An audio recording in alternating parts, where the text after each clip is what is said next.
The Photographer, Chapter 1, The Shutter. Hey, Paul, you're being photographed.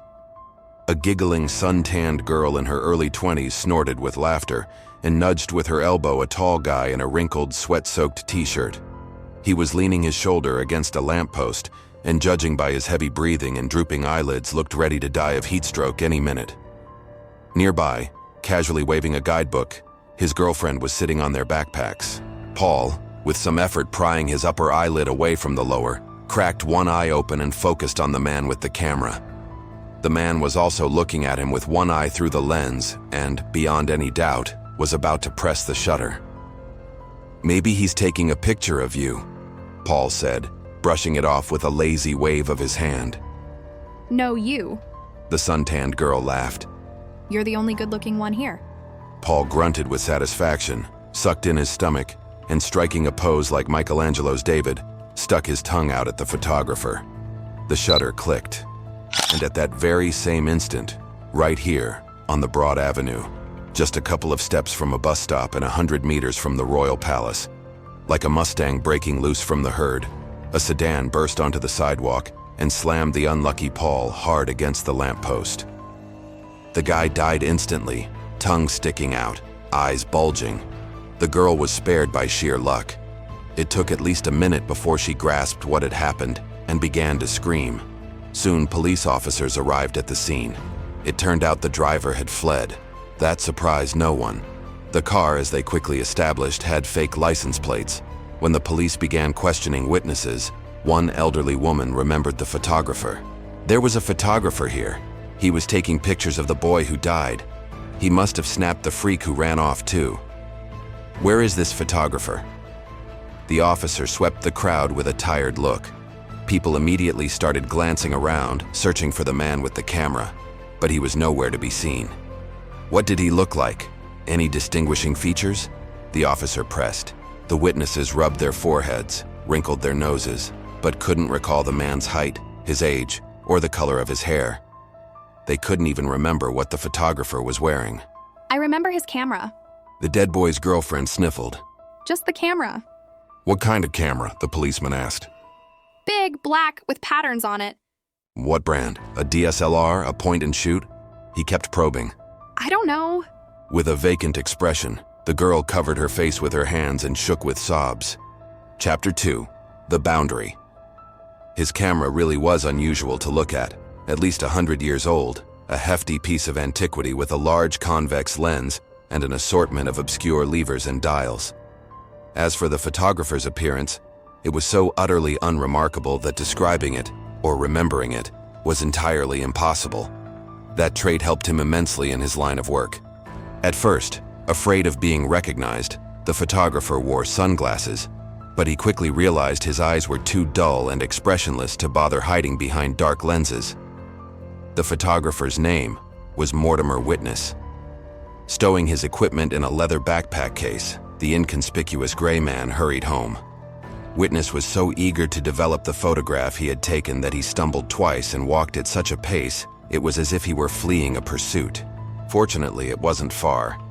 A grim building on a vacant lot awaited him, much as a solitary demon must await the return of its own nightmares in a cave. Only here, behind the doors of the old dormitory, deceptively flimsy in appearance, did the photographer feel safe. The weather today was dreadful. Far too much sun. Witness tossed to the concierge. A woman wrinkled like a dried pear and slipped onto the staircase.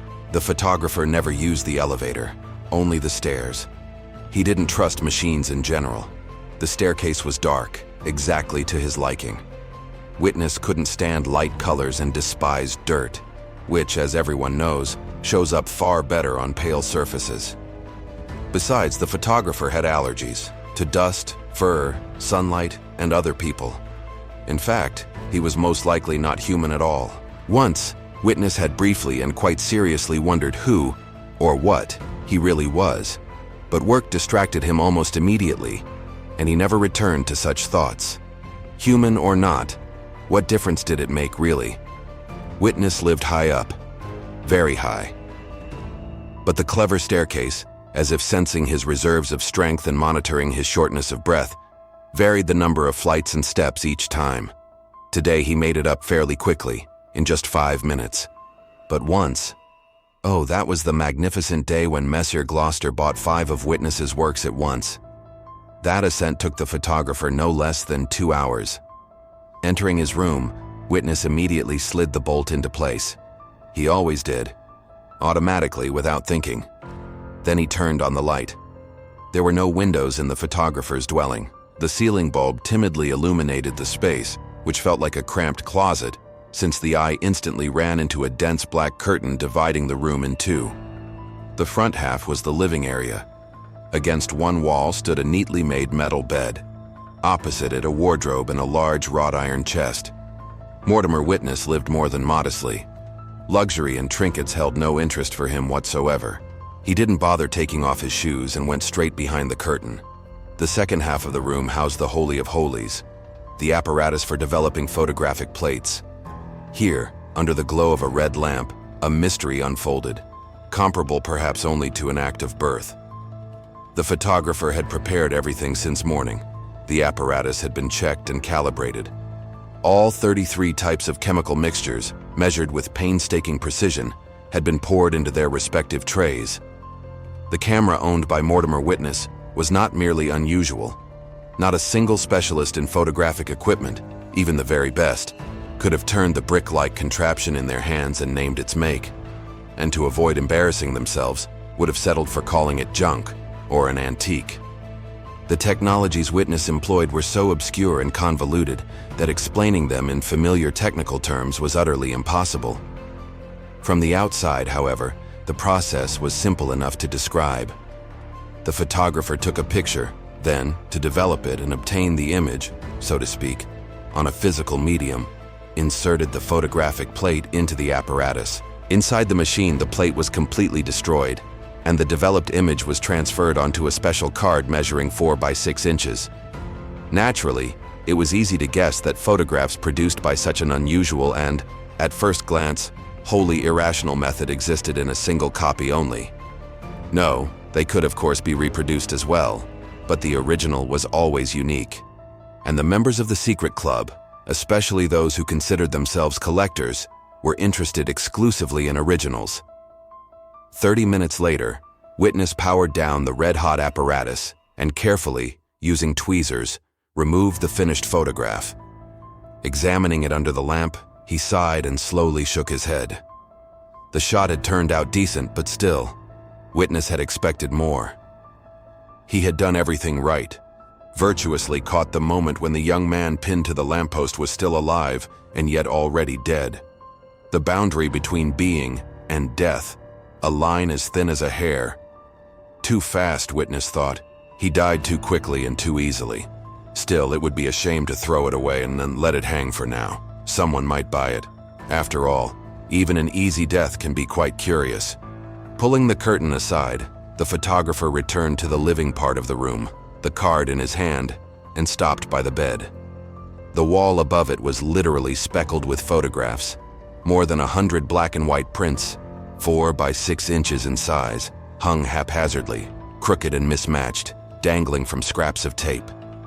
The contents of the images were such that some people, after a single glance, would have collapsed in a dead faint.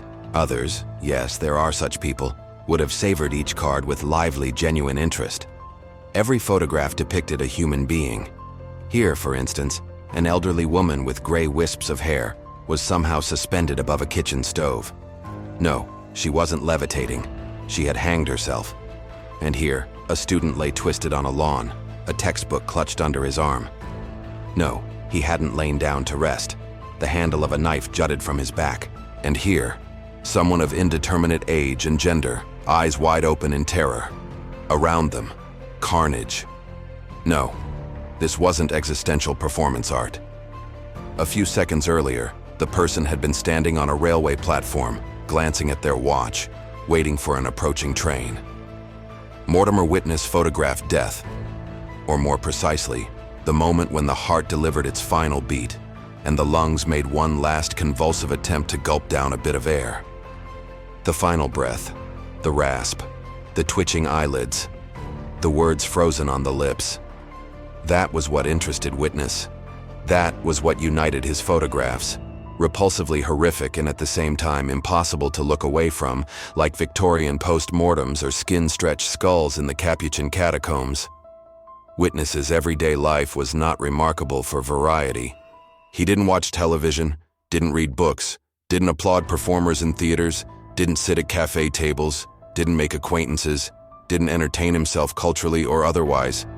He would stand motionless for long stretches, staring at the wall, slowly shifting his gaze from one photograph to the next.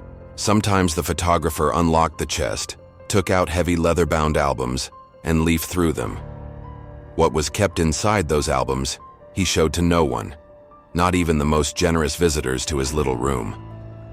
Chapter 3: The Commission. The photographer had barely managed to pin today's photograph to the wall when a knock came at the door. It was Grimm, as always composed, as always in black, a stern face, a gaze like X-rays, a glove on his left hand. Grimm was a monster, a former professional killer, now the executor and loyal hound of Messire Gloucester, carrying out both his dirtiest and most delicate assignments. Grimm hadn't come here for over a month, but Witness didn't mind.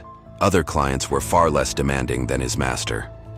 Moreover, in Grimm's presence, the photographer always felt uneasy. The motionless hand in the black leather glove terrified him to no end. The fear was baseless. Witness knew perfectly well that as long as he remained in this building, no one and nothing could harm him. The old dormitory protected its inhabitants.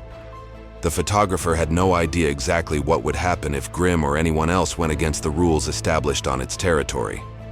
Perhaps the intruder would instantly turn to dust, or maybe a wall would unfold like a toothy maw, and a huge tongue, coiling the sinner like an anaconda, would drag them into Tartarus. Grimm had once filmed a small room one floor above, so he was well acquainted with the rules. Now he came strictly on business. But this time the matter he came for was highly unusual. Entering, the guest tossed his hat onto the bed. Dark hair, heavily gelled, smelled faintly of something sharp, and shone under the light. Grimm always slicked it back to hide the scar on the back of his head, left, as they said, by a Cossack saber. "Messire Gloucester needs a photograph," he announced, foregoing any greeting to the host. "Choose." Witness gestured casually toward the wall. "I'll give the 6th category for half, everything above. Full payment, in Caligulas." "No." Grimm spoke softly, yet the words struck like a door slamming right in the photographer's face, abrupt and harsh. "I can offer nothing else," snapped Witness. "Go to Glitzer or Finkel. Perhaps they finally managed to capture something above the 7th category. You well know, Mr. Photographer, that Messire only pays for premium work," Grimm replied coldly. "Then choose." "No, none of this interests Messire Gloucester, at least for now." "Then what does interest him?" "He wants not to buy a photograph, but to commission one." "Commission?" Witness's otherwise expressionless eyes flickered with surprise. 1,000, Grimm said. 1,000 gold Caligulas. That is the price my master is willing to pay for a conscientiously completed commission. The sum was enormous, very much so. All the photographs above the bed, if sold in bulk, wouldn't reach that amount. 1,000? You're not mistaken? No. Probably a major game is expected in the secret club if Messire shows such unheard-of generosity, the photographer suggested. That's none of your concern, Grimm said coldly. What is required of me? Witness nervously licked his dry, thin lips. Nothing special, Grimm smirked. Just do your job. I need details. Grimm took a photo card from the inner pocket of his jacket and handed it to Witness. Emily Jones, 21 student. Will die tomorrow. Place of death, Meadow Street. Time of death, 17:30, plus or minus 15 minutes. Nothing more you need to know. Questions may follow, should they arise. And for this trivial work, I receive 1,000 gold Caligulas? Yes, Grimm nodded. As soon as the finished photograph is in my hands, I will deliver the money satchel to you. I think the easiest way is right here, at your place. Wait, there's clearly a catch.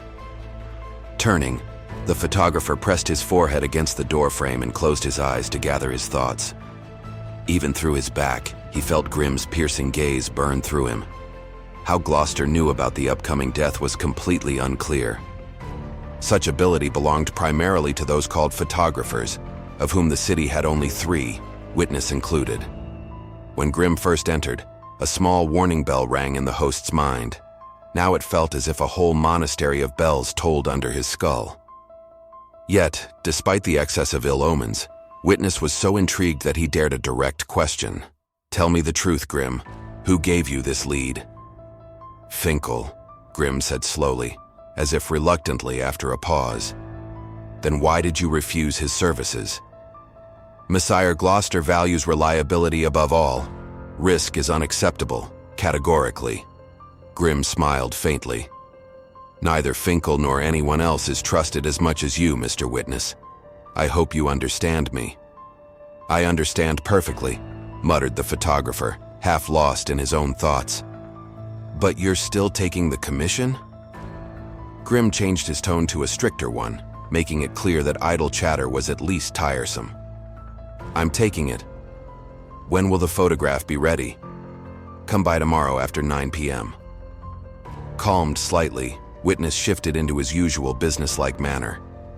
"Excellent," Grimm said, picking up his hat from the bed. "I'll be at your place at exactly 9:30, naturally with the money. And one more thing, Mr. Witness, let our conversation remain secret. Here, within these walls, nothing threatens you, but you do leave the dormitory from time to time, so remain silent. Silent as a fish, silent as a stone, and Messer Gloucester will have no complaints." Grimm waved his gloved hand. But it was not a farewell gesture, merely a stern reminder to keep his mouth shut. After his departure, Witness clicked the door bolt and looked again at the photograph Grimm had left him. The girl in the picture looked very serious. That was the only thing Witness noted. Perhaps a subtler observer would have said the photo was more theatrical than expressive. Lips too tightly pressed, cheeks tense, eyes sparkling with a mischievous glint that cannot be hidden.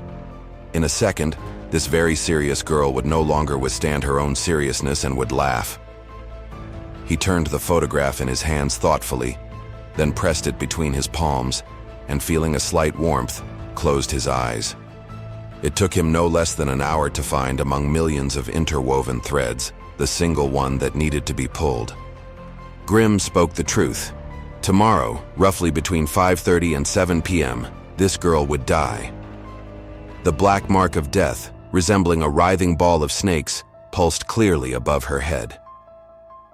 Chapter 4: The Order. What did he feel when photographing a person's death? Witness was not entirely a soulless machine. Yet the moment he picked up the camera, all his emotions boiled down to a single concern: how successful today's photo hunt would be. He could be called heartless, but he could not be accused of cruelty. Witness did not kill anyone. Not a single death was staged or provoked by him.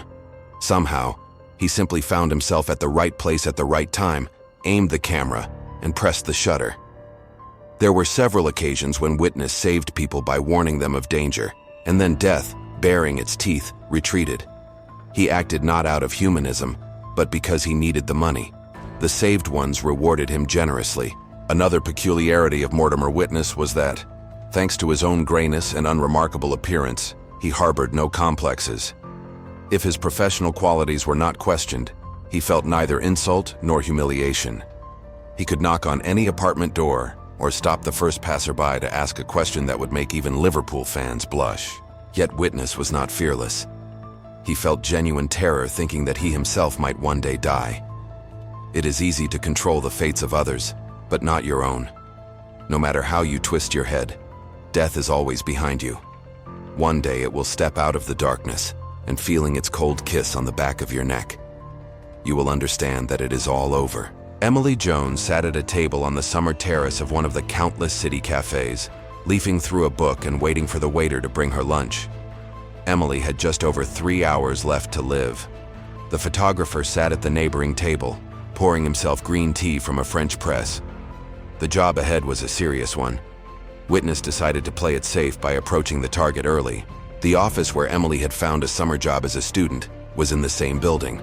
Her duties were simple: sit on the phone for hours and occasionally act as a courier. Today, By 5:30, she had to deliver a package with documents to a company on Meadow Street. Emily's mood was still sunny.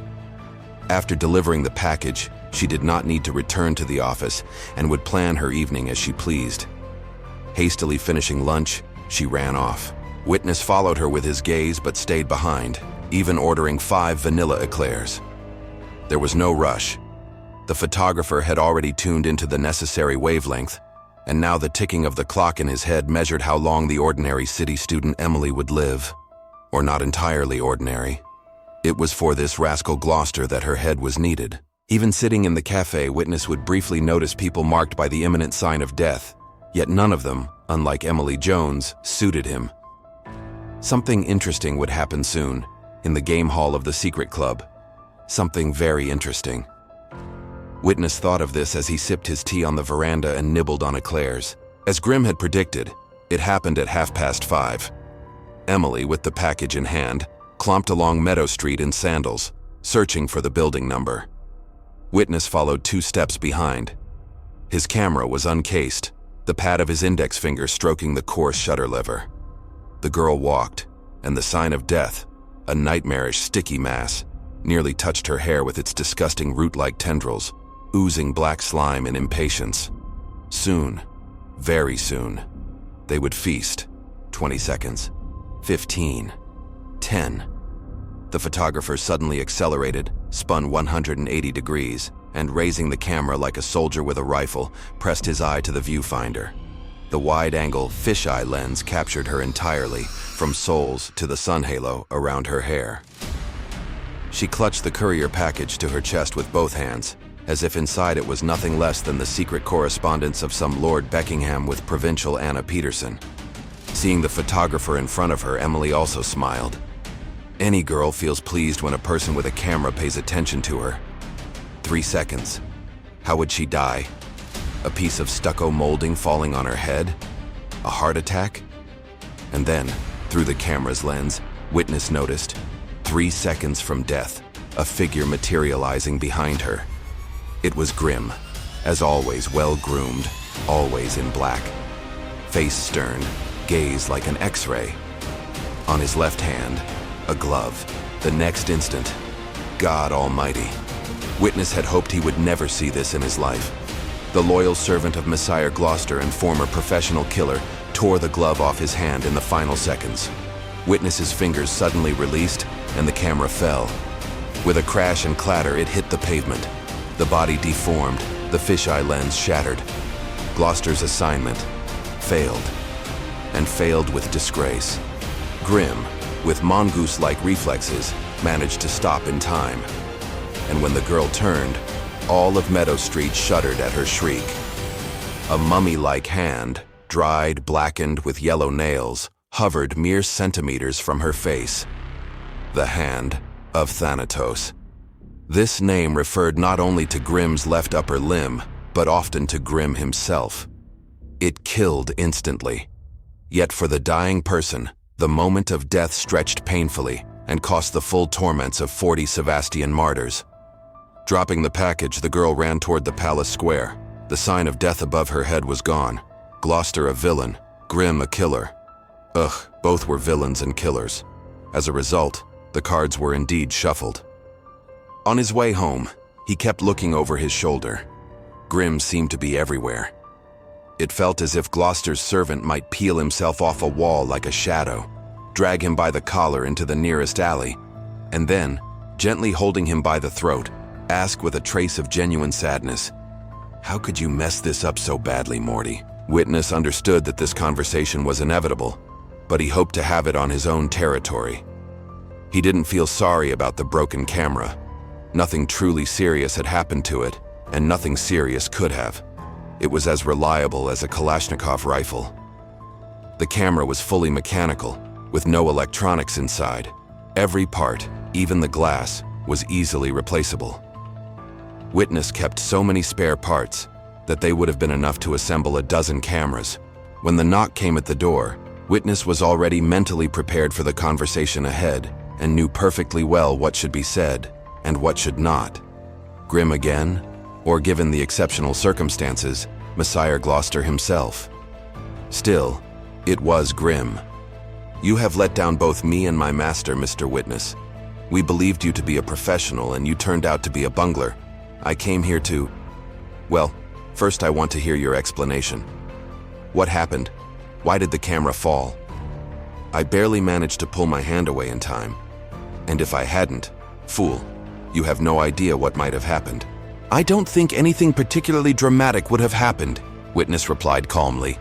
The world wouldn't have cracked and would have remained exactly as it is. Better answer me this instead. Why did you lie to me?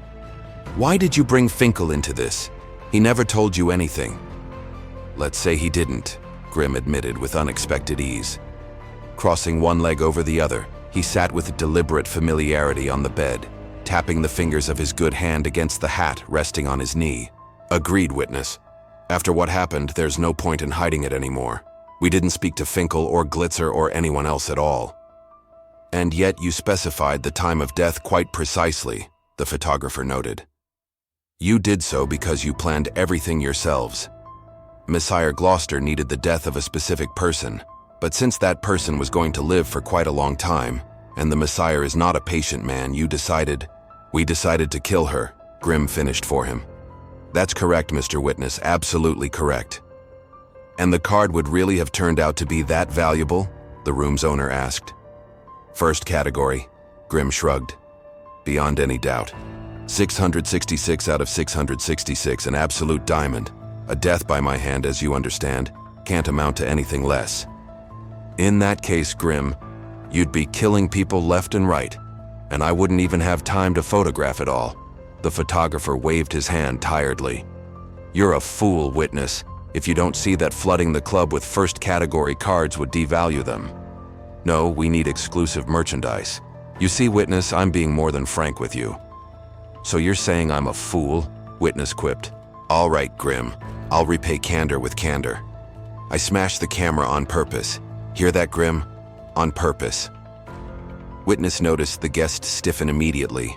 The fingers of his right hand, as if on command, stopped fiddling with the hat and reached for the fingers of the left, which lay like a whip on the bed. Throughout the entire conversation, Grim had not moved once. Frowning, he awaited an explanation. I smashed the camera because I saw no other way to stop you.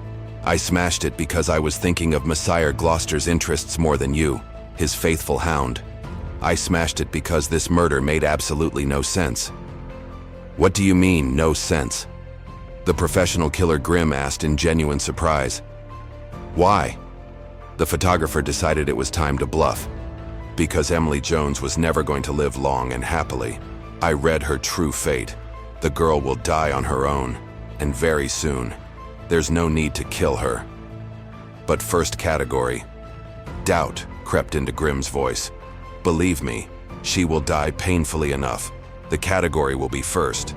Not enough for 666 points, unfortunately, but 550, certainly. I know the club doesn't tolerate fraud. And your murder, that would be pure fraud. If the croupier finds out, Messier will end up headless. But don't you understand? Grim jumped from the bed and began pacing furiously from corner to corner. The club game is this Friday. We have 2 days. 2 days. The girl will die tomorrow night, the photographer said calmly. By morning, the card will be ready. Grim stopped, pressing the palm of his right hand to his forehead deep in thought. Damn, damn, damn, he muttered, biting his hand. It would have been far safer to kill her. No one would have suspected. I don't appear in mirrors or photographs. Everyone would have assumed she died of natural causes. 666 points? Witness sneered. Yes, you're right. There's a slight risk. But anything can happen. Messier has surely thought of how to cover it. Grim was nervous. I'd say the risk is quite high, the photographer disagreed. I've been at the games and seen the croupier. He's not easily fooled. Very well, Mr. Witness, Grim nodded. Here's what we'll do. I'll come by the day after tomorrow morning. Then we act according to the circumstances.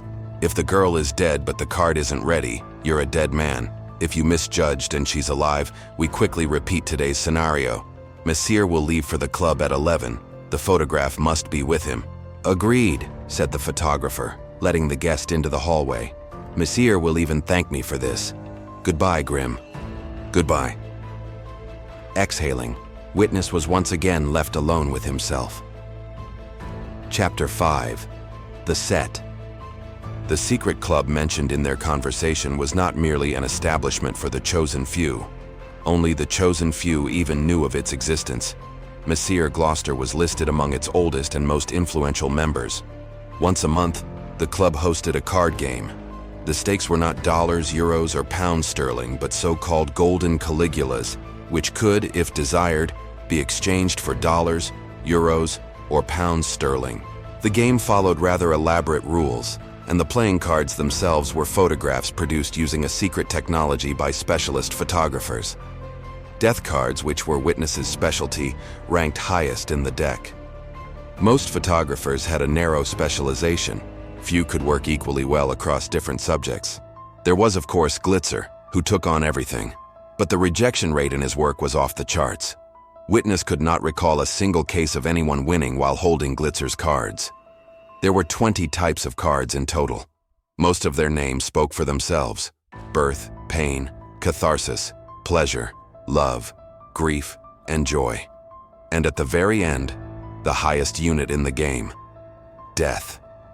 Much like poker, the cards formed combinations of varying strength. The more photographic cards laid on the table that related to the life of a single person, the stronger the combination. Now Witness understood why the calculating gambler Gloucester had sent both a photographer and a killer after Emily Jones at the same time. The Messiah's collection clearly already contained cards connected to the girl's life. He wanted to assemble a combination of unimaginable power, crowning it with a first-category death card.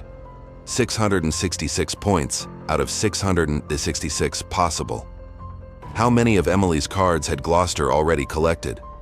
What if, somehow, he had managed to acquire all 19? It sounded insane. But why not? In that case, only one card was missing for a complete set. With these thoughts in mind, Witness moved to the far side of the room, where the apparatus held the very courier package dropped by the fleeing Emily. The photographer picked it up and, upon returning home, immediately hid it behind a curtain. Witness did not want the parcel to catch Grim's eye, and there was little doubt that Grim would come. The contents of the package did not interest Witness. Tucking it under his arm, the photographer left the room. Descending to the hall, he approached the concierge phone. Witness did not own a phone of his own, so whenever the need arose, he used the shared one. He placed the package on the small shelf in front of him, positioning it so that the details were visible, then lifted the receiver and began dialing the number. Chapter 6. Threshold. It was already 11 o'clock at night when someone knocked on the photographer's door again, softly, timidly, as if asking, "Is anyone home? If not, I'll just go."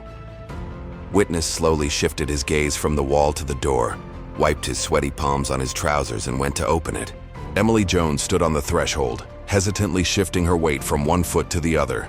The same sandals and jeans, the same linen tunic and woven bracelets on her thin wrists.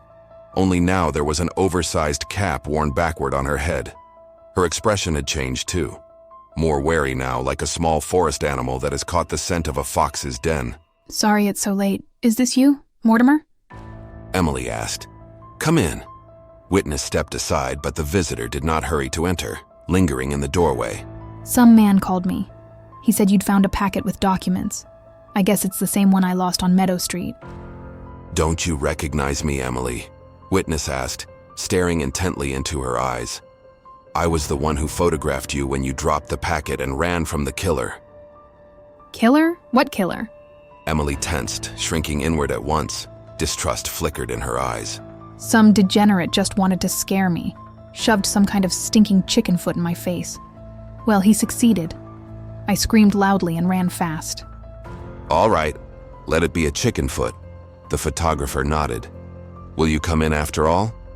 "Or maybe you could just give me my packet. It's late, I need to get home.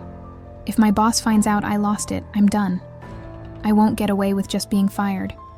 Please, Mortimer, give it back." "Here." Witness took the parcel from the bed and handed it to her. "Thank you." Emily immediately pressed the packet to her chest, as if afraid of losing it again. I'll go, sorry. I have nothing to thank you with. You can come in, Witness said. I'll go, goodbye. Turning away, she walked down the corridor. The photographer closed the door and spent another hour staring at the wall. Then he glanced at the clock, decided enough time had passed, and stepped out of his room, leaving the door ajar. Witness walked down one empty corridor, then a second, then a third. He found the girl in the restroom. Emily Jones had climbed up onto the windowsill with her feet tucked beneath her. She sat hugging her knees and crying. Fragile, slender. Her body trembled like an aspen leaf. The window was barred. Beyond it, in the violet dusk, clouds drifted slowly past like gigantic blue whales. Hearing footsteps on the tiled floor, Emily turned her head. I can't find the exit. She said, rubbing her fist across her wet cheek. Her large eyes looked childishly plaintive. I'm lost. The elevator won't come. My phone has no signal. What is this place? Come on, Emily, the photographer said quietly. Don't be afraid of me. You're safe here. It's just a dormitory, and people live here. Witness did not say that no matter how long you wandered the corridors, you would never meet any of those so-called people. That knocking on locked doors, rattling handles, or even screaming until your vocal cords tore was pointless and useless. There were no other residents here, no other rooms. Or rather, they existed. But for now, they were as far away as Venus, Mars, or Pluto. This entire gloomy, dreary labyrinth of corridors, staircases, fake doors, and an emergency restroom looked, on the dormitory floor plan, like a standard room with a number located on a particular floor. And the fact that the inside was larger than the outside surprised no one in this old dorm. Everything here adjusted skillfully to the tastes and needs of its occupants. And Witness loved the darkness. He adored the dampness. As if in a past life he had been a woodlouse, twitching his feelers among moisture-seeping pipes and rusted valves. Water murmured soothingly in leaking toilets. Rusty stains on the ceiling resembled the canvas of an abstract painter, or a whimsical map of a land of lakes and rivers encircled by mountain ranges. Who are you? The girl asked. I'm the one who wants to save you. I'm your friend. I don't understand you. Let me out. Let me out, She pleaded, then mouthed soundlessly. please. I can't. The photographer shook his head. I'll get you out of here, Emily, but tomorrow. The girl flinched almost imperceptibly. Witness fell silent, thoughtfully biting his lip, then added, Maybe you're hungry? I'll ask them to bring dinner. Emily slowly lowered her legs one by one and picked up the long-suffering courier packet from the floor. I'm so tired I don't even care anymore. She muttered. I'll lay out a mattress for you, Witness said. But first you're going to listen to a lot of strange things, and you'll listen very carefully. Emily Jones shrugged indifferently and followed her guide. Several times she stopped, glanced around with despair in her eyes, then nervously swallowed and quickened her pace to catch up with the photographer. Chapter 7. The Confession. Wandering through the corridors of the old dormitory had, to some extent, prepared the girl for anything, even for the utterly unbelievable, for smearing the boundary between reality and phantasmagoria, like a moisture-soaked sponge dragged across a finely painted watercolor. To begin with, Witness showed Emily the photographs hanging on the wall. While the girl was still trying to pull herself together, the photographer sat beside her on the bed and, in a monotonous voice, talked about his work, the cards, the secret club, the monster Grimm, and Messire Gloucester, who would not rest until they killed Emily in order to add to their collection a photograph of her final breath. By then, it was impossible not to believe him. Witness's photographs were more than convincing. No ordinary photographer could ever capture such images in a lifetime. Emily rose from the bed and once again looked at the wall. The dead in the photographs, serene and contorted, eyes bulging wide open or tightly shut. Men and women, old people and children, as if they were inviting her to join them, beckoning her into their horrific otherworldly club. Mortimer, why did you save me? There on Meadow Street. And why lure me here now? Don't tell me it was out of pity. I won't believe that. Even a fisherman may sometimes release the fish he's caught, Witness spoke slowly, with deliberate pauses, as if tasting each word as he said it. Don't think about whether I want to save you or not, or whether I feel pity. Better yet, don't think at all, Emily. Just know this: I am saving you, and it doesn't matter why. Shaking her head, as if trying to fling away the dead images or the thoughts themselves, Emily turned away from the wall and looked at Witness. And still you're a bastard, Mortimer. I'm a photographer, Witness replied without emotion. No. Emily blew a stray lock of hair out of her face. You're a bastard first, a bastard, and only then a photographer. There was a knock at the door. An old woman in a white cap wheeled in dinner on a cart and left without a word. Tell me, Mortimer. Emily said, critically examining the beef lying on her plate. What is that strange glow in the upper right corner of every photograph? A defect? Overexposure? No. Witness set aside a half-eaten cupcake. It's called asphadeus. I told you that cards of the same kind have a category. Yes. In ordinary playing cards, there's nothing like that. A king of spades equals a king of hearts. A queen of diamonds equals a queen of clubs. In our game, Emily, things are different. The winning king or queen is the one with the higher asphadeus level.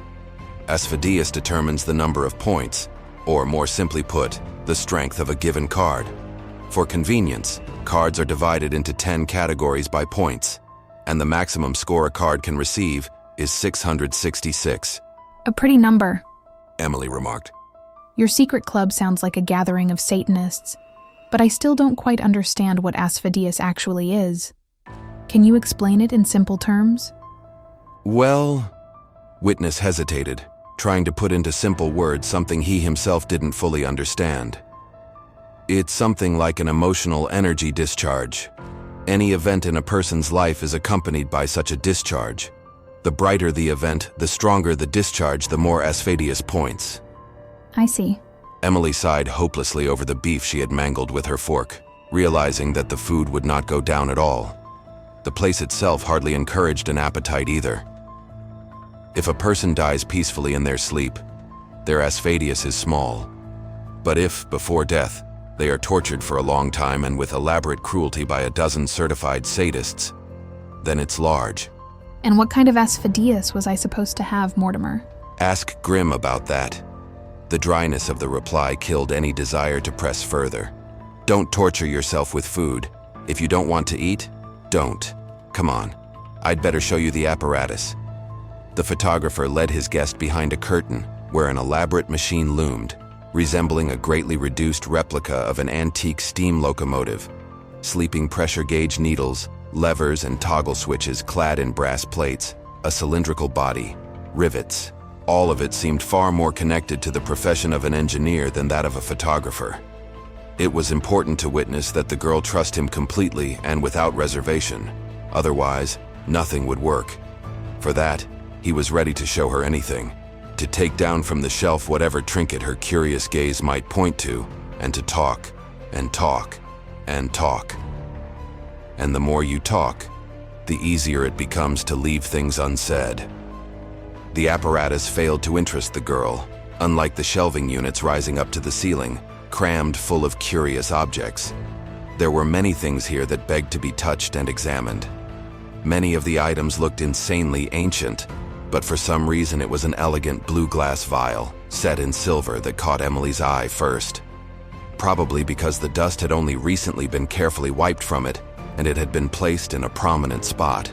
A curious little thing, Emily said, taking the vial from the shelf and admiring the way the beams of the red lamp refracted inside it, beautifully and mysteriously. And what's sloshing around in there? Let me guess. Some kind of medieval poison, right? No, Witness replied. It's asphadeus. Asphadeus? Yes, in its pure form. Long ago, many centuries back, there was no technology capable of transferring it onto a photographic plate, Witness began to explain. So the essences of human emotions were stored in vessels like these. As ridiculous as it may sound, in those distant times players didn't trade cards. They measured themselves against one another with vials of asphadeus. So the secret club already existed back then? Emily bit her lip thoughtfully.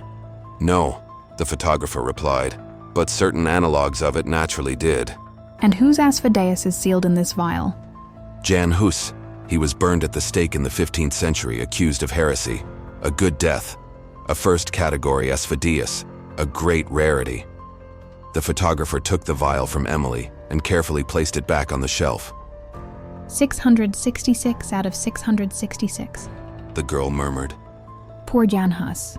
Before going to sleep, spreading the mattress out on the floor, Emily suddenly began to talk. For no apparent reason, she felt an urge to tell her whole life story, to lead at least someone along the thistle-overgrown paths of her own memory. To wander there was like walking on shards of glass. But with company, it was less frightening and less painful. Witness was perfectly suited for such a walk. He was too much of a nobody to feel ashamed before, and later reproach herself for excessive candor. She was mistaken. Witness lay on the bed, turned toward the wall, and listened. The longer he listened, the more violently he began to shiver. What an utter rogue this Messire Gloucester was after all, a trickster among tricksters. Emily had not yet finished her story, and the photographer, teeth clenched, was already trembling with impatience, betraying none of it outwardly. Witness could not recall ever in his life being seized by emotions of such intensity. If, at that very moment, a photographer specializing in ecstasy cards had been lurking in the dark corner of the room, Witness's asphidius would have hovered somewhere around 400 points. And that was a hell of a lot. Who could have imagined that this modest, smiling girl had already seen so much in her short lifetime? At 10, she buried her mother. At 13, her father. At 19, her sister, killed in a motorcycle crash. Emily herself had once stood at the very edge between life and death. Some bastards had ambushed a 16-year-old girl by a lake, beaten her with iron rods, and left her to die. Emily was found only a day later, bloodied, dehydrated, but alive. She recovered. Only the scars remained.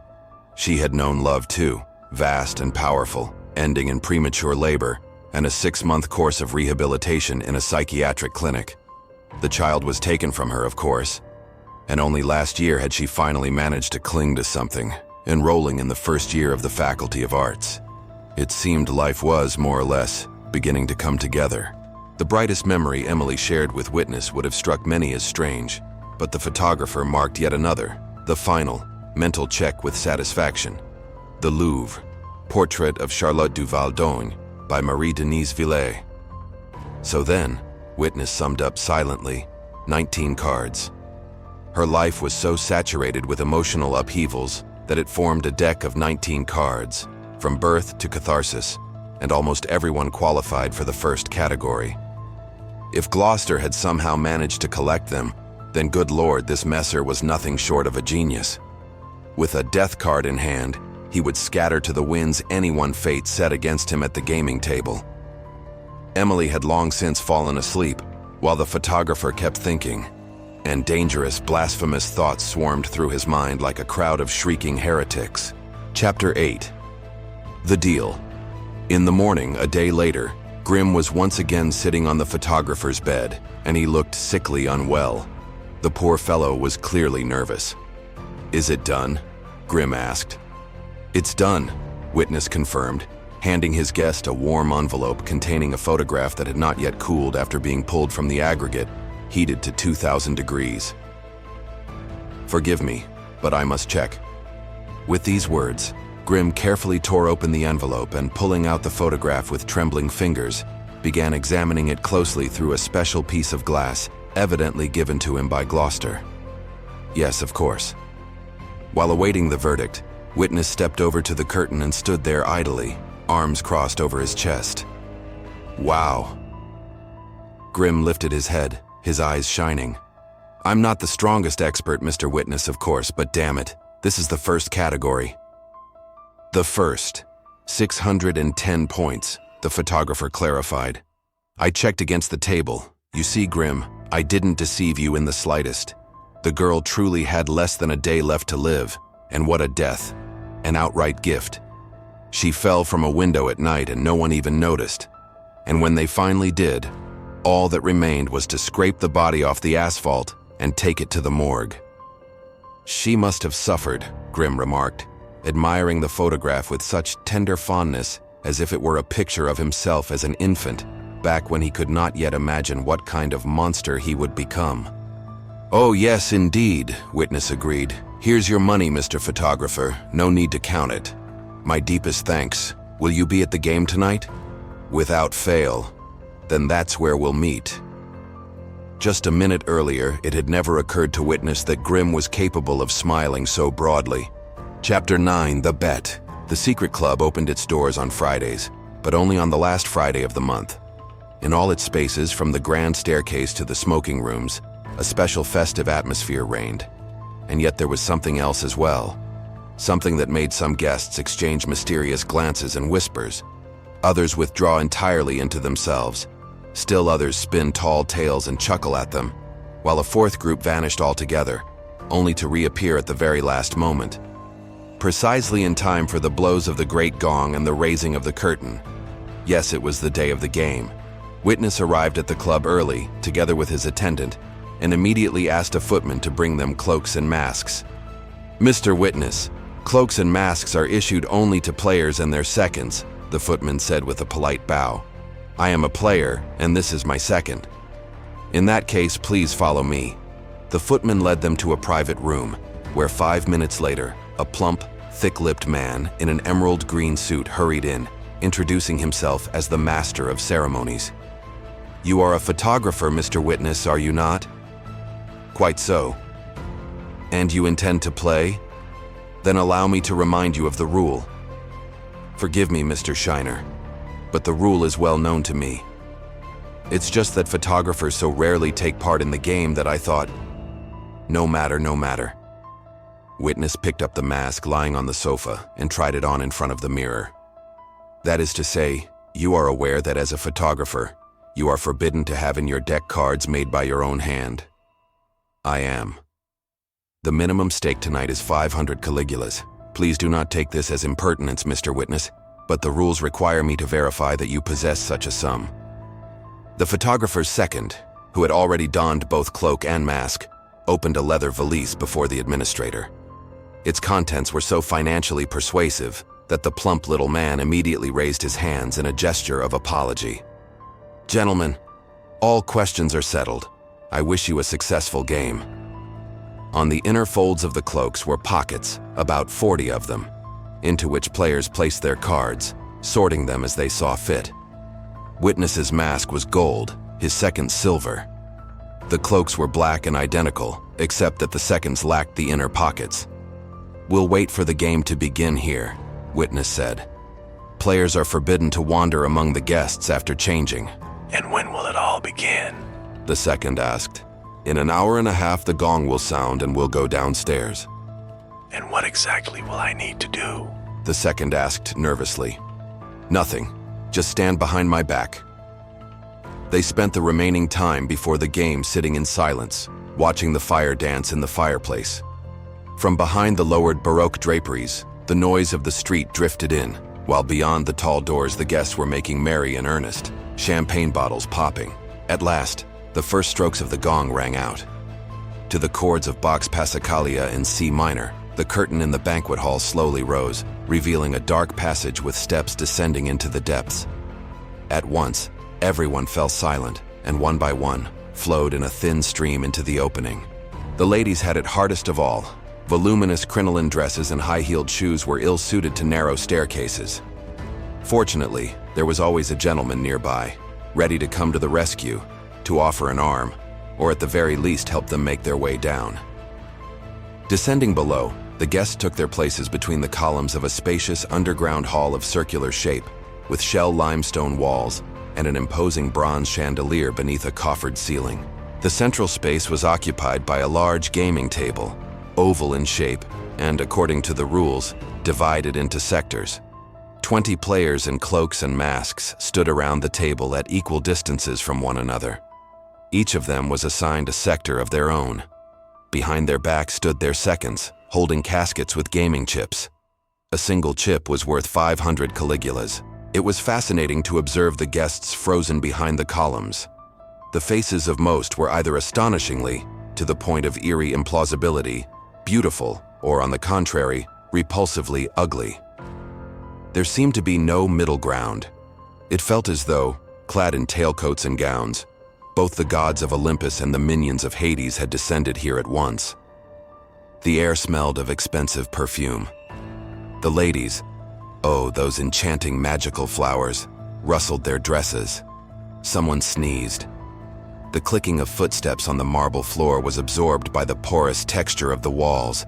The sound grew muffled, and it seemed as though everything was happening in a half-dream. Guests more often preferred to communicate through gestures and facial expressions than through words. Chairs creaked under strain in the boxes reserved for persons of special importance, although most places in the gaming hall were standing room only. And then the croupier appeared, a man of enormous height, clad in a red robe. He wore a mask that looked exceedingly heavy, for it was a solid bull's head, moreover covered in gold leaf. Or perhaps it had been cast of gold, who could say? Only the horns of the creature were black. The croupier ascended the dais and, settling into a massive chair, announced the beginning of the game. A drawing was quickly held to determine the right of first challenge. The players wore masks so that none of them would know whom they were playing against. The rounds proceeded briskly and in a business-like manner. The player who served as the host of the round issued a challenge by placing a certain number of chips on the table. The challenge went to whoever offered the highest stake. After that, the opponents laid their cards face down on the table and then revealed them one by one. Everyone had their own tactics. Some relied on the sheer strength of their cards, others built combinations, and some simply placed their hopes in God or the devil, though neither usually helped. The winner not only claimed the winnings but also took the opponent's deck. The loser removed their mask and left the hall. Despite the fact that all the players were masked, Witness immediately recognized Messire Gloucester. Fortunately, there were no other photographers of death present in the hall, and no one but Witness saw how a large black stain suddenly appeared above one of the players and began to spread right before their eyes. When it came time for Gloucester to be the host of the round, he placed 20 gaming chips on the table at once, and only 5 dared to answer him by laying down 25. Without much thought, Witness offered his own stake, 30. The host of the round suddenly wished to triple the sum. The photographer prudently declined, and since there were no others willing to raise the stake, the man marked by death above his head was forced to play against Witness. The cards could be revealed in any order. Each side brought 40 cards into the duel. 20 of the opponent's cards, as Witness assumed, were meant to form a sequence of frames from the life of Emily Jones. The round proved to be hard-fought. The photographer's deck turned out to be surprisingly strong, and even a couple of cards by Glitzer fell neatly into place. But the longer it went on, the more Emily's photographs lay face down, revealing a combination against which nothing could be done. Here was Emily, turned to stone, receiving the news of her sister's death. Here she merged in an ecstasy of love with the one who would abandon her a month later and call her a sniveling weakling. Here a drop of her blood hung and trembled on the tip of a blade of grass there, by the forest lake. And here was the Louvre, portrait of Charlotte du Val-d'Ogne by Marie-Denise Villers. Whatever she did in this life, a photographer was always there beside her. And then, at last, the very card revealed itself. Death on the Asphalt, 610 points. First category. A wind seemed to sweep through the hall. The audience, one or rather that part of it that understood the game, was conquered by the beauty of the combination. If not for the prohibition, applause and cries of bravo would surely have followed. Now or never. Now or never. Witness ran his hand across the gaming table. The chips scattered, the cards mixed together. Usually this meant that a player was acknowledging defeat. The photographer removed his mask and handed it to his second. Out of the corner of his eye, he noticed that his opponent, Messire Gloucester, flinched in fear, evidently expecting to see anyone under the mask but Witness. The round is concluded, The croupier proclaimed in a thunderous voice. The loser is to step away from the table. But then Witness raised his hand and said, I lodge a formal protest. I accuse my opponent of cheating. The death card is a forgery and I can prove it. A wind swept through the hall once more, this time cold. Hand me the card, The croupier said impassively. The second of Messire Gloucester, Grim, who else could it be, took the photograph from the table and, mounting the dais, placed it into the hands of the man with the bull's head. He glanced at it, slowly swept his gaze across the silent hall, and declared, The card is authentic. "No!" the photographer shouted. Compared to the croupier's voice, his cry sounded like a barely audible squeal. "The card is fake! Look!" To the collective gasp of the entire hall, Witness tore the mask from his second, and everyone saw that it was a woman. There she was, Emily Jones, alive. "She's alive!" Witness screamed, feeling that another moment and his vocal cords would snap like violin strings struck not by a bow, but by an iron poker. "She's alive! She didn't die! She cannot have a death card! This player is a fraud!" What followed happened very quickly. The chandelier beneath the ceiling flickered and went out. Instead, another one ignited, a blood-red glow flaring up behind the croupier. According to the Codex, one who deliberately violates the rules of the game shall never leave these walls, Proclaimed the croupier as he rose from his chair, and his gigantic horned shadow fell across the gaming table. Monsieur Gloucester tore off his mask, and clawing at his own hair, began to shout and argue, in vain. The croupier made a dismissive gesture, and in that very instant a bolt of lightning struck from the ceiling. All that remained of the Messiah was a handful of black ash. For today, the game is concluded. The croupier struck the gong 3 times and left the hall. One by one, everyone else began to disperse. Some of the players removed their masks with annoyance and irritation, having failed to enter the game at all. A few of the guests who knew Witness personally approached the photographer to congratulate him on such an unexpected and fortunate outcome. The dead man's cards and chips were handed over to him as the victor. Chapter 10.